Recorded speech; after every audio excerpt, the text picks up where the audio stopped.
I'll welcome you and make a few introductory comments regarding Jewish funerals. Jewish practices regarding burial are deeply embedded in the history of Judaism and are basically for two reasons. One is respect for the dead, and the other is the consolation of those left behind. Although there are a number of traditional acts pertaining to the preparation of the body for burial, the primary tradition lies in the respect that we bring to the observances and rituals of our people, which date back thousands of years, and especially to the memory of the deceased. Teachings and traditions of Judaism over millennia encourage us to appreciate and celebrate life and contemplate its goodness.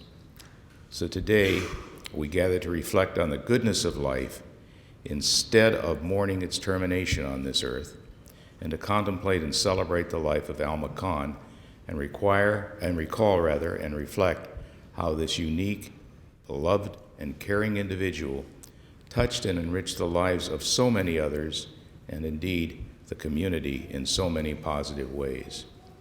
May her loved ones be comforted by the deep and abiding love and concern that she had for them, and may the conduct of her life serve as a guide to all who knew her. Although we mourn the passing of Alma Cahn from this life, may we all take comfort in the traditional Jewish teaching and belief that all people have a soul that exists before birth and continues on forever after death. May the soul of Alma Cahn be bound up in eternal peace. Traditional Jewish practice for burial evolved from numerous customs that are, in many cases, millennia old. Prior to interment, the body is prepared by washing and dressing in simple shrouds and placed along with some earth from Jerusalem in a plain and simple wooden casket devoid of all metal, plastic, or other materials that do not decay with the body, in accordance with Genesis 3:19, where God says to Adam, "Earth you are, and to earth you will return." Traditionally, in accordance with Jewish law, burial is effected as soon as practicable after death, and sometimes even as early as the day of death, but it can be delayed because of the Sabbath or high holy days, or for secular reasons, including awaiting arrival of close relatives or legal requirements. 7 times on the way to the grave, the pallbearers halt, symbolically indicative of their desire not to part with the decedent. Finally, the simple wooden casket, adorned only with a plain wooden Star of David, is covered with earth by family and friends. The burial service itself is not rigidly stylized nor formalized by Jewish law, and customs vary from place to place, but all are typically specific to the memory of the deceased and in keeping with long-standing tradition, primarily to honor the deceased, and also inclusive of various customs designed to facilitate separation and ease the burden of sadness on those living loved ones. Typically, the service is brief, including readings from Psalms, a eulogy, and a requisite 2 prayers, which will be recited toward the end of the service. From a modern translation of Psalm 14, "Lord, who shall be admitted to your tent and dwell on your holy mountain? The person who walks without fault, who acts with justice and speaks truth from the heart, who does not slander with the tongue, who does no wrong to others, who casts no slur on the neighbor, who holds the godless in disdain, but honors those who fear the Lord, one who keeps his pledge, come what may."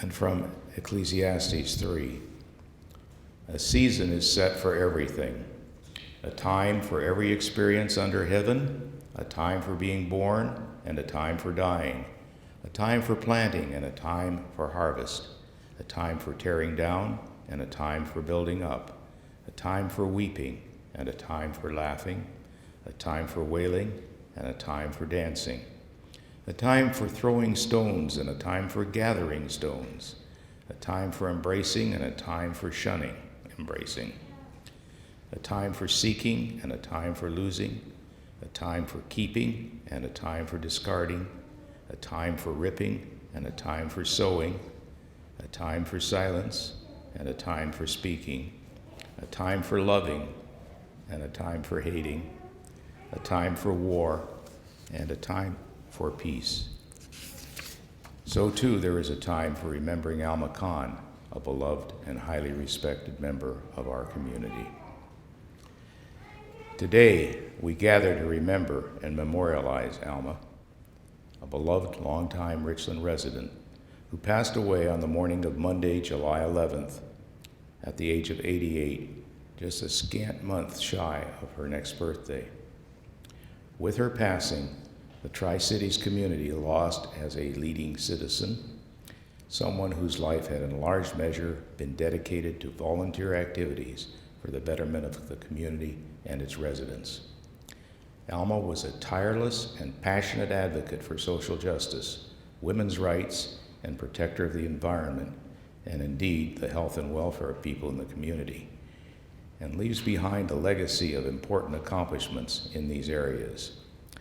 She was born in New York City on August 3, 1927, the daughter of Bess and David Ide, and attended the prestigious and progressive Ethical Culture Fieldston School in New York City, and which is a member of the Ivy League Preparatory School League. Fieldston was devoted to social justice and intellectual freedom, with the goal of producing graduates who could effect ethical and moral changes in their environment, and this goal became the hallmark of Alma's life, and it was a goal that she carried out very, very well. Following her graduation from Fieldston, she attended Bryn Mawr College in Pennsylvania, a highly respected liberal arts women's college, from which she earned her bachelor's degree in psychology. Alma was in good company with the many eminent alumni of these two institutions, whose ranks included J. Robert Oppenheimer, an alum of Fieldston, and four-time Oscar-winning Katharine Hepburn, sociologist and Nobel Prize laureate Emily Jean Balch from Bryn Mawr. In 1948, Alma married Herb Cahn, then a resident physician in otolaryngology in New York City.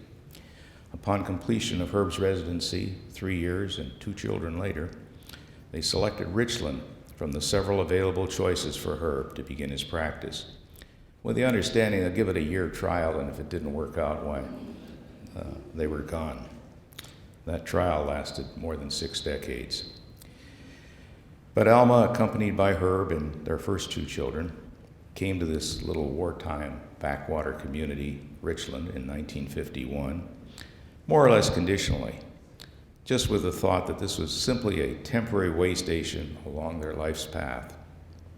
And as I say, it was a stop that lasted 6.5 decades and would be the birth location of 3 of their children. In Richland, she embarked upon what was to be a life of community service dedicated primarily to social justice and environmental preservation issues. She became a highly active member of the Democrat Party and the League of Women Voters, studying issues and campaigning on a personal level. She was an organizer for the Equal Rights Amendment, which she passionately supported. Always interested in education, she became a more or less regular attendee at the Richland School Board meetings. And in 1970 was, much to her surprise, appointed to fill an unexpired 1-year term on the board, being selected over 5 other candidates and becoming the second woman on the board. The following year, she was elected to a full term, serving on the board until 1975.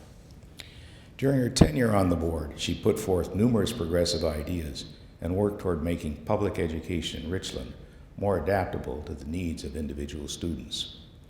Her support and interest in education, both formal and informal, and at all levels, never wavered over her lifetime. She remained active as a member of PTA, served on various ad hoc and advisory committees related to schools, among these being the Education Study Group of the American Association of University Women, of which she was a member, and the Questers, another study group. Her civic activities were not confined to education. Alma was a staunch supporter of Planned Parenthood and the right of a woman to choose. She supported the Washington State Death with Dignity Act, and most recently, a local Benton County proposition, some of you may know, 14-7, 2014, which was to create a conservation fund to preserve outdoor recreational land. Among the things she did was to write I don't have it here, very brief but very moving letter supporting why the tax should have been enacted. And she was dismayed when it failed by only 1,500 votes.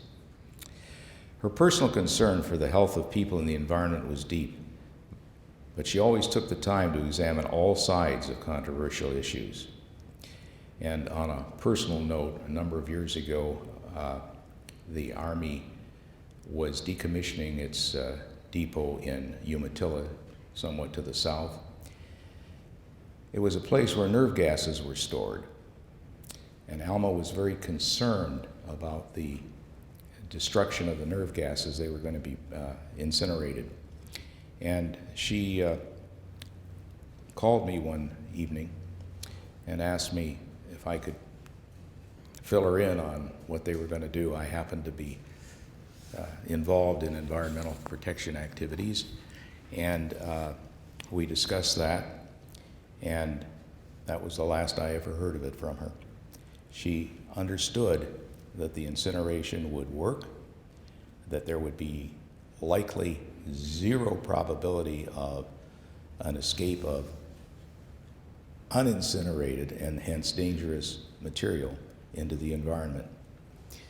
Along with her husband Herb, Alma joined the fledgling congregation Beth Sholem upon her arrival in Richland, remaining an active member for the rest of her life. She participated in synagogue activities in various ways, including being sisterhood president, was very generous in her support, and conducted her life in full accord with the ethical precepts of her Jewish faith, following the Talmudic maxim, "That which is hurtful to you, do not do to others." Personally, she was always pleasant and kind, very concerned with the well-being and feelings of people generally, and particularly so with those with whom she was close. In keeping with the teachings of the medieval rabbinical scholar and physician Maimonides, she never sought personal recognition for her many contributions. For her many contributions, civic and personal. She was low-key and definitely avoided the limelight. Her satisfaction came from the act itself, and other than a simple thank you, no other recognition was needed or desired.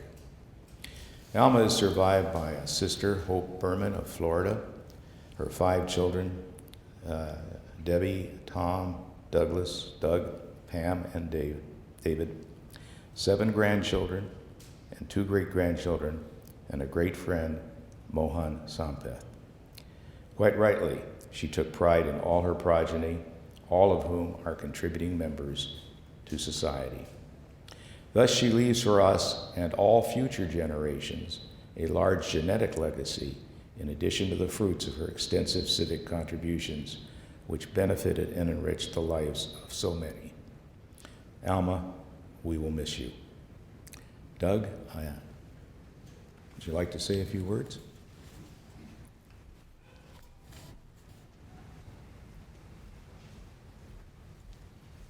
Thanks.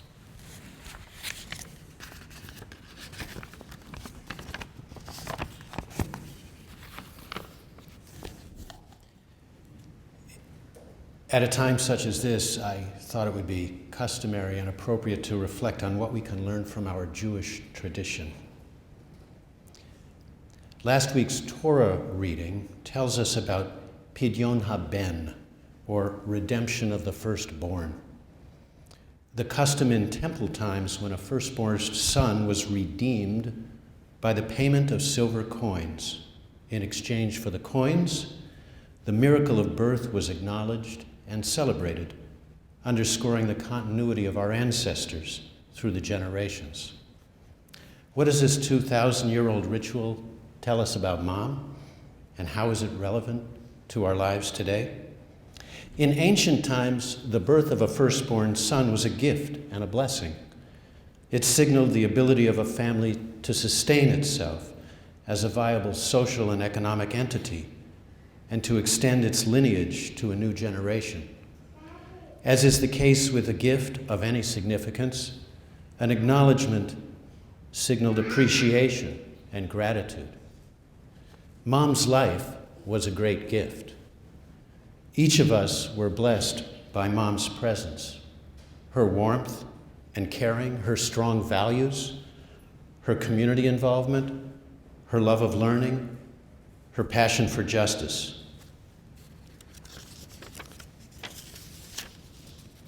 When we are given a gift, as is the custom with Pinyon Haben, we redeem that gift.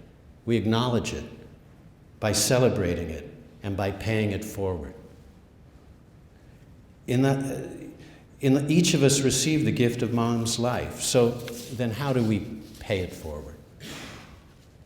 In the last conversation I had with Mom, my family and I expressed our love and our admiration for the inspiration she has been to us and to all of you here. She responded by saying, "It doesn't end, it isn't over." Her words were clear. While Mom's life in this world would soon come to an end, the values she instilled in us during her life would continue to bear fruit into the future.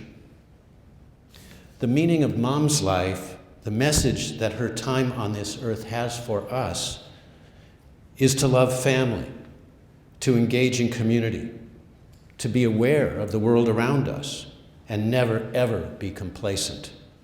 It is to strive for greater knowledge, to speak truth to power, and to be engaged in finding ways to improve our world. One of Mom's attributes, if you can call it that, was she was an unabashed news junkie who could watch as many hours of congressional hearings on C-SPAN as she could. She knew we live in a broken, often dysfunctional world. She could have been despondent. But she never did. She never did. She could have, she worried that us kids, about the world us kids have inherited or would inherit. But her response was to engage in civil and political life, guided by a set of universal values and a deep, deep sense of social justice. In the Mourner's Kaddish that we'll say in a few minutes as we bury Mom today, we say, Oseh Shalom Bimramav, Hu Ya'aseh Shalom, Aleinu V'Yako Yisrael. May the one who brings peace to the universe bring peace to us. This prayer for peace has never been understood as a wait-and-see game where one day, magically, the world will be a better place. We understand this prayer as a call to action. We are here to oseh shalom, to make peace, by actively engaging in deeds that result in a better world. That's what Mom did. Find what she meant to you.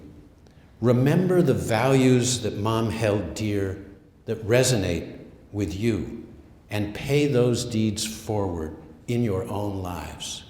That's the meaning of Mom's life, and that's the lesson it holds for us. May her memory be a blessing. David?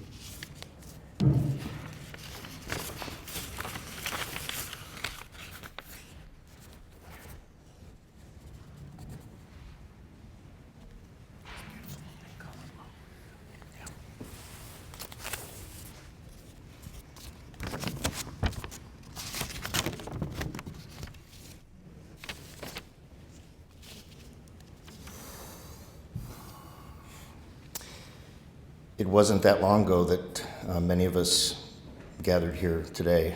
We're also gathered to mourn the passing of my father, Cahn. But today we're here for my mother, Alma. No child can be fully objective in describing the life of a parent, the kind of person they were, their qualities, their intellect, their character. But I think we know that my mother was no ordinary woman. She touched everyone she knew and made a real difference in the lives of friends, family, and community. Mom was always thirsty for knowledge and understanding.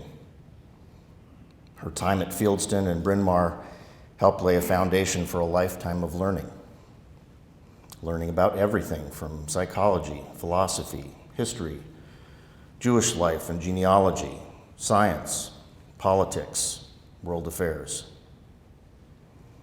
Her personal library was probably broader and richer than what's available in many rural community libraries. Avid reader. She expanded that passion through her work in supporting the congregation library, and she loved to talk about and politely debate public policy, always on top of current events. Given her passion for learning, it was no surprise that my mother was a staunch advocate for education. While she encouraged her kids to pursue their interests and passions, she also insisted that we go to college and get a good liberal arts education. This commitment extended beyond what she wished for her children to the broader community through her service as a member of and later as president of the Richland School Board. Yet another example of Mom's industry was her entrepreneurial spirit. With her family nest largely empty, she partnered with neighbor and friend Sheila Sullivan to start her own business, The Red Door, a party rentals and wedding services company. Need a big tent, a Halloween costume, champagne fountain? They had it. I helped deliver it. My mother was also a steadfast champion for social justice and the rights of others. She was always well informed about important local, national, and global policy issues and actively promoted her sense of fairness and what is right for the greater good. She repeatedly reached out to individuals in need and went above and beyond to provide guidance, compassionate support, and shelter, even when it was not popular or politically correct to do so. She was active in fighting for women's rights in the ARA. She was an ardent supporter of Planned Parenthood, women's health, and a woman's right to choose. More recently, she was also a strong advocate for Washington's Death with Dignity legislation. The inventory of charities and good works she supported is literally too long to list.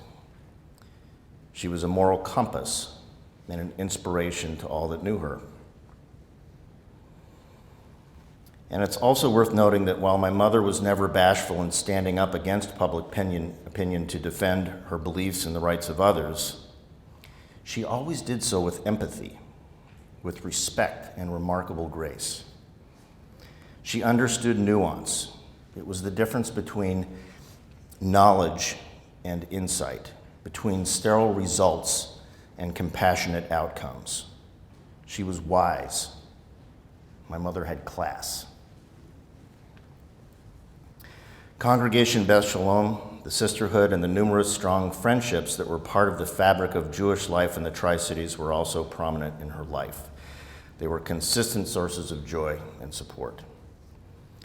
But her Jewish life with Beth Shalom was much more than a sharing of religious tradition. It was about the bond between special friends and spanned many decades and endured countless good times and bad. Although she was born and raised in New York City, Richland was the place she always identified with. It was special to her because of the quality of the relationships inside and outside the Jewish community. Richland was her home. It's fitting that this is her final resting place at her husband's side. While all of these things are reflective of who my mother was, nothing was more important to her than her family. a marriage of 66 years, mother of 5, grandmother of 7, great-grandmother of 2. Yes, she was Alma, but she was also Mom, G-Ma, and Gigi. While I'm sure she always enjoyed visits from her children when we came in from out of town, her role as a grandmother and as Gigi was perhaps her favorite. Josh, Sarah, Danielle, Miriam, Sam, E.G., Tamar, Lucy, and Samaya.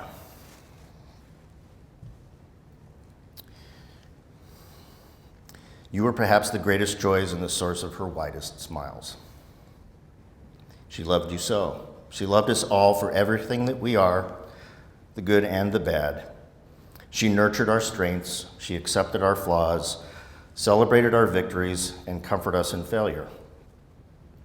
She epitomized empathy, compassion, strength, morality, integrity, wisdom. There will never be another soul like hers. The world is diminished by her passing, but it's a much better place today for the difference she made in the lives of others. Part of me died when she passed, but much of my strength and what is good in me came from her. I will miss her.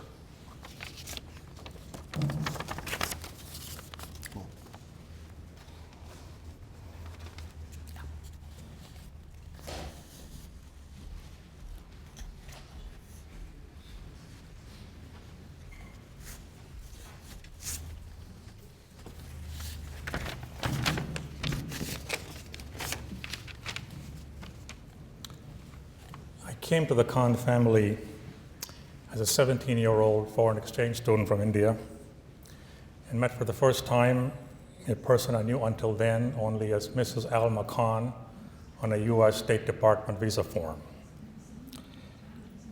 Within weeks after she and Harvard picked me up in Portland Airport on a rainy day and drove me along the Columbia River so that I could look at America for the first time, and I fell asleep all the way to Richland. So it was an interesting beginning. But within weeks, maybe it was only days, Mrs. Cahn became simply for me, Mom. At first, it was a way for me to address her because I didn't know what else to call her, because she wouldn't want to be called Mrs. Cahn, and she saw me as one of the kids. But soon, it was not just a term. Soon, Mom acquired a feeling, and as I saw her warmth, her concern for me, her adoption of me as her ward, it made me feel that she was my mother away from home. And in almost 50 years since that time, my relationship with her grew ever closer, no different from that of any mother and her son. So I speak to you today from my heart, partly as a member of the Cahn family, and partly as an outsider. But most importantly, I feel grateful here for this opportunity to honor my American mom. Ron and Doug and David have spoken about Mom's qualities, her accomplishments. And it's hard to say more or say different things because all of that and more is true. So all I can say, all we can say are the same things differently. But each one in our gathering here, we all knew Alma Cahn our own way. None of us can describe her completely, yet all of us know her to be an exceptional person.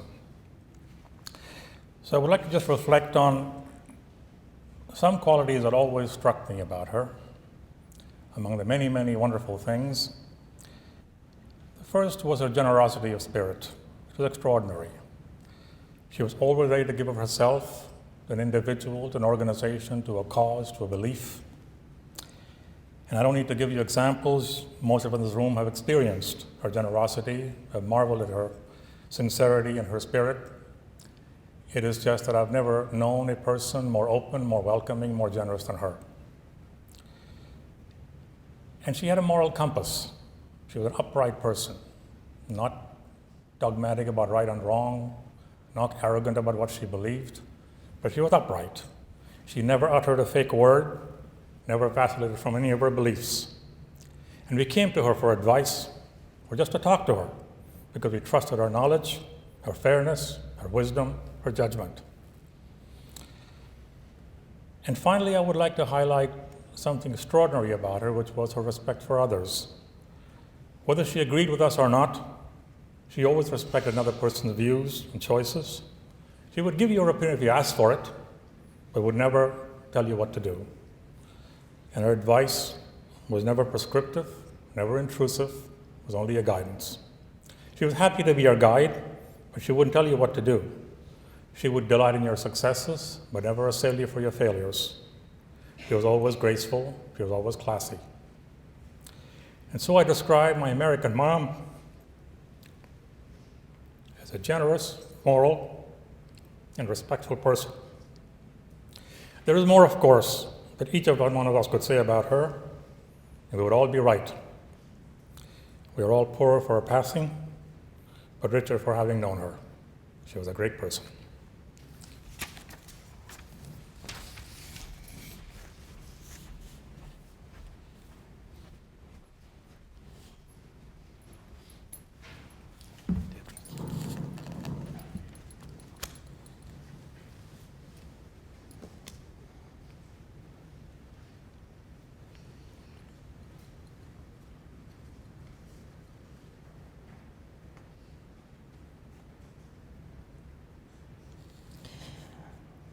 Mom grew up in New York City. When she and my dad moved here in 1951, when I was 2, she sank deep roots here in the wilderness. At first, she didn't have a car, so she took a taxi with her small children to buy groceries. She had never had pets, so we had 3 dogs until her allergies made dogs impossible. She started a backyard garden, growing rhubarb at the government K house we lived in.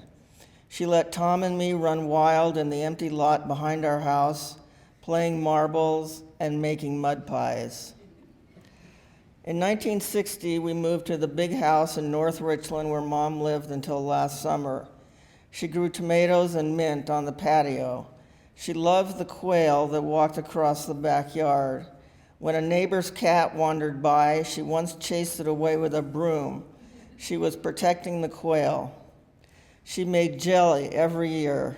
Anyone going home after a visit would be given jars of homemade jelly. Mom, I remember you eating turkey legs in bed. I remember you knitting sampler afghans for everyone in the family. I remember you're letting me use your library card so I could check out more books than with a child's card. I remember you're making us read aloud at the dinner table.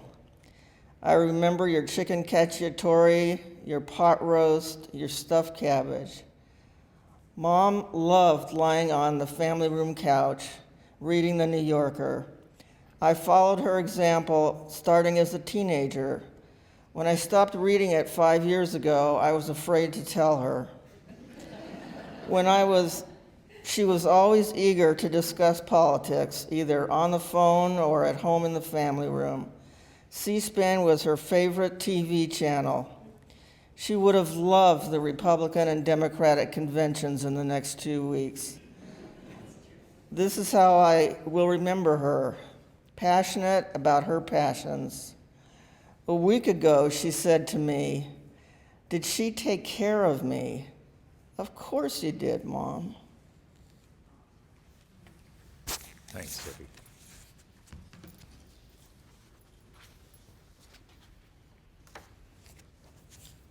I'll thank Doug